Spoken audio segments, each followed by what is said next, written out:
লক্ষ্মীপুরের ৭ নং বশিকপুর ইউনিয়নের পোদ্দার বাজার ইসলামী সমাজ কল্যাণ পরিষদ ও পাঠাগারের উদ্যোগে আগামী ৩১ জানুয়ারি রোজ শুক্রবার বাদ আসর বিশাল তাফসিরুল কোরআন মাহফিল অনুষ্ঠিত হয়েছে। স্থান রোকনপুর উচ্চ বিদ্যালয় মাঠ, সদর লক্ষ্মীপুর।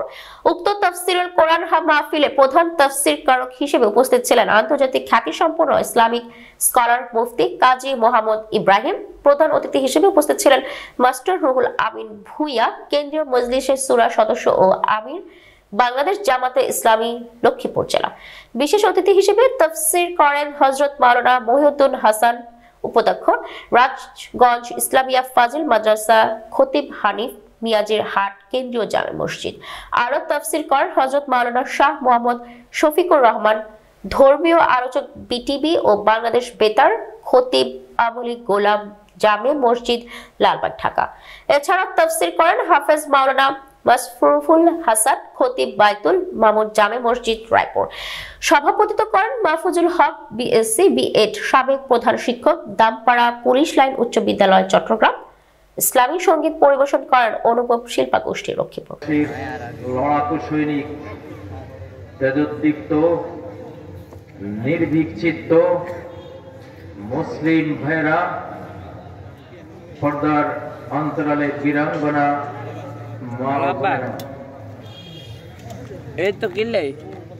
দীর্ঘ সময় হয়েছে জান্নাতের বাগানে আপনারা ফল খেয়েছেন,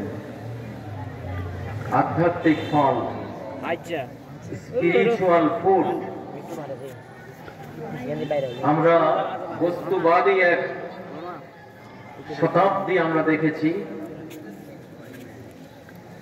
এই বস্তুবাদী শতাব্দীর এখন ক্রান্তিকাল, বিদায়ের মুহূর্ত, আর একটি ইসলামিক আধ্যাত্মিক যুগের এখন সূচনা করব ইনশাআল্লাহ। এখন নতুন করে ইসলাম পৃথিবীতে আবার আসবে, রিনিউ হবে, নবায়ন হবে, তাজদীদ হবে।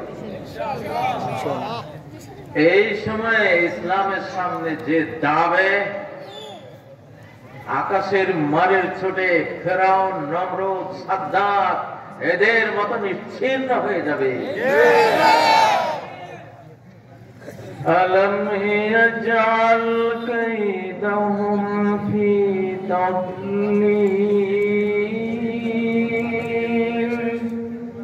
নবীজি জন্ম লাভ করবেন, তার জন্ম হবে, সেই জন্মের প্রস্তুতি চলছে সাইয়্যিদুল মুরসালিনের। ইসলাম আসবে, নবী আসবেন মানে কি আসবে? ইসলাম আসবে। নবী আসবেন মানে কোরআন আসবে। আল্লাহ তাআলার আকাশ জমিন প্রস্তুতি নিচ্ছে। তার ৫৫ দিন আগে আব্রাহা ৬০,০০০ বাহিনী নিয়ে ইসলাম যেখান থেকে আরো বিচ্ছুরিত করবে সেই প্রাণ কেন্দ্র গুঁড়িয়ে দেওয়ার জন্য ৬০,০০০ বাহিনী নিয়ে আগমন করেছিল।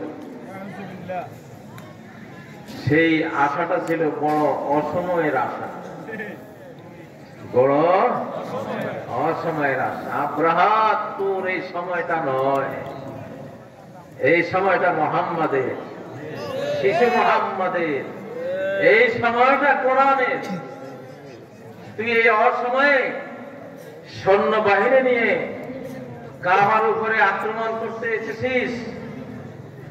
বিজয়ী হবে যে দিন, আসবেন যে নবী, তার প্রাণ কেন্দ্র গুঁড়িয়ে দিতে এসেছিস। দেখ তোর পরিণতি আমি আল্লাহ কি করি।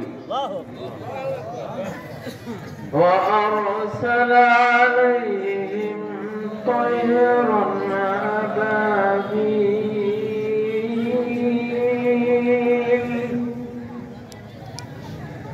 ঝাঁকে ঝাঁকে ক্ষুদ্রাকৃতির পাখি, পাখি মোকাবেলায় হলো হাতি, হাতির মোকাবেলায় পাখি। কি না পারেন মাহবুব।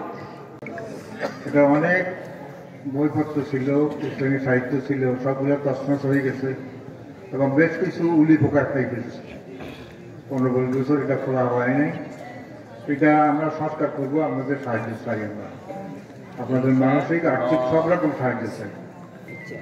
আর আরেকটা কথা আমি বলবো যে বাংলাদেশের বর্তমান যে পরিবর্তন, এটা আমরা এমন কোনো লোক বা গোষ্ঠী নাই যে আমাদের দ্বারা এটা হয়েছে।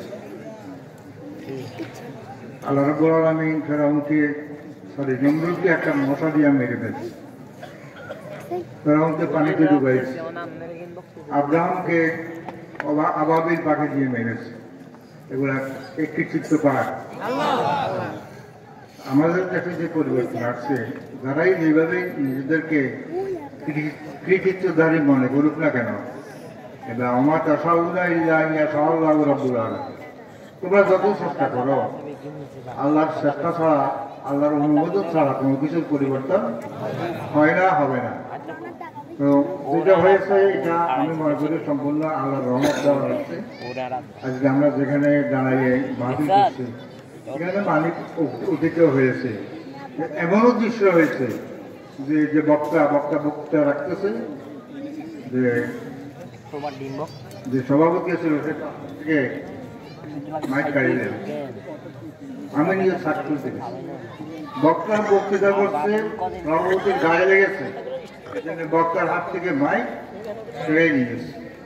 এগুলো তো সহ্য করার মতো জিনিস। আল্লাহ যেন যারা এরকম করেছে, আল্লাহ তাদেরকে হেদায়েত করবে। আর তাদের যদি নসিবে হেদায়েত না থাকে, আল্লাহ যেন তাদেরকে ধ্বংস করে। প্রতিষ্ঠান বৃহত্তর নোয়াখালীতে এত বড় ইসলামী পাঠাগার সমাজকল্যাণ পরিষদ ইতিপূর্বে কোথাও ছিল না। পোদ্দার বাজারে এই প্রতিষ্ঠানটা ভাড়া করে থাকতো, কয়েক হাজার ইসলামী সাহিত্য ছিল, অসংখ্য তাফসীরুল কোরআনের সেট ছিল, ৬টা হাদিস গ্রন্থের গ্রন্থ এখানে ছিল, অসংখ্য পাঠক প্রতিদিন বিকালবেলা এসে এখানে বই পড়ত। আমিও সেই তখন ছোট ছিলাম, আমি একজন পাঠক ছিলাম।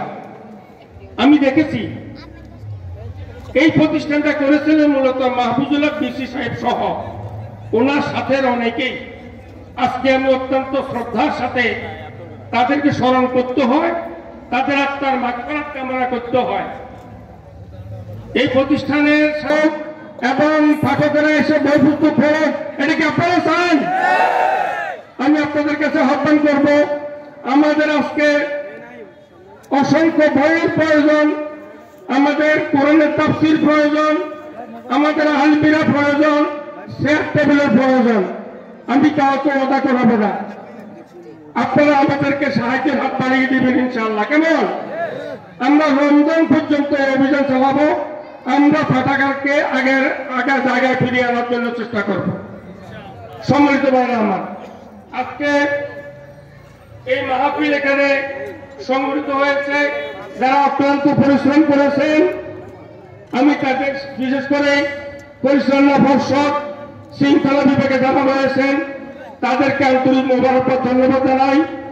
এবং আমরা যাতে করে আমাদের যে ইসলামী সমাজ কল্যাণ পরিষদের যে দেশের সাধারণ মানুষ যাদের কোরআন সম্পর্কে ধারণা কম, একেবারে নাই, অনেকে আছে না এরকম, এমন তারা এই মসজিদ থেকে অনেক গুরুত্বপূর্ণ নসিহত শোনেন এবং এই শোনার মধ্যে থেকে ব্যক্তিগত জীবনে আমলের কারণে তারা পরকালের নাজাতের পথ করে নেন।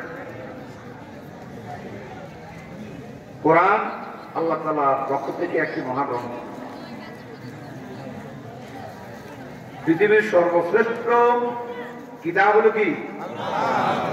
সর্বাধিক পঠিত কিতাব কি? সর্বাধিক প্রিন্টেড কিতাব কি? কোরআন।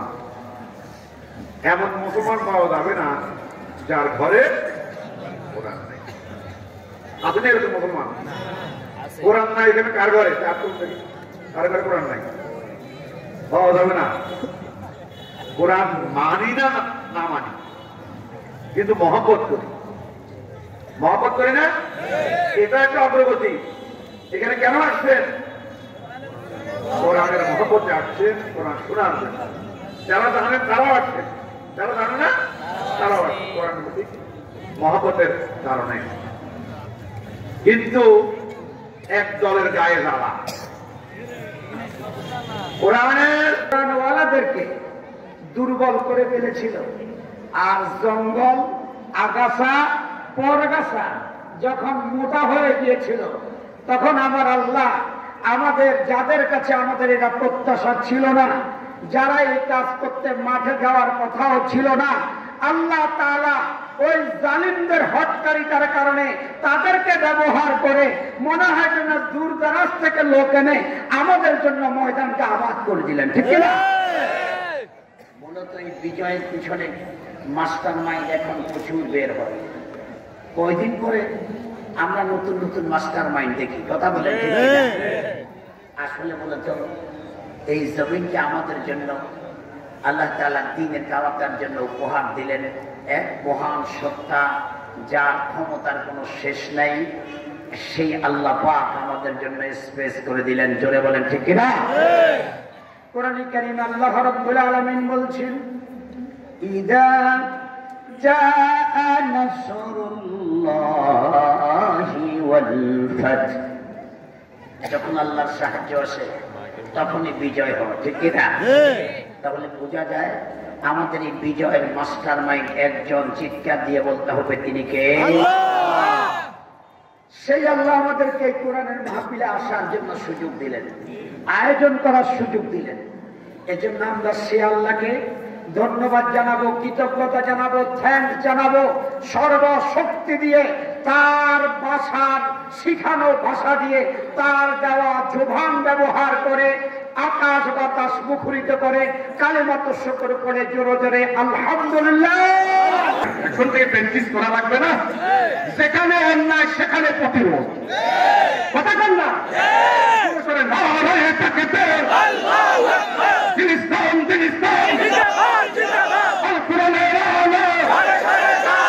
সংসদে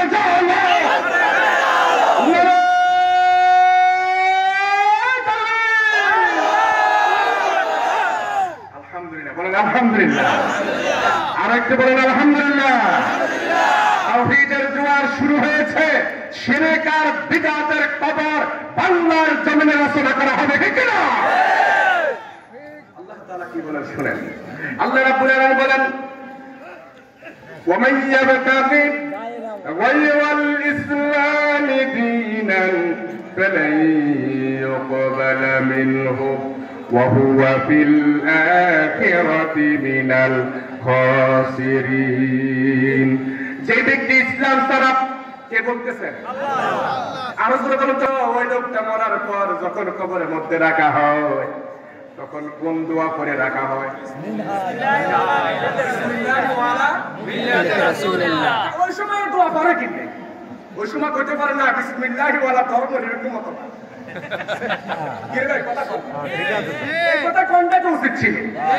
আল্লাহ ও রাসূল হাতে কিন্তু দুনিয়ার মধ্যে কিন্তু অন্য তো পক্ষে ছিল না, কারো পক্ষে ছিল না, সুতরাং এটার পক্ষে তাকে কবরস্থ করে গেলাম।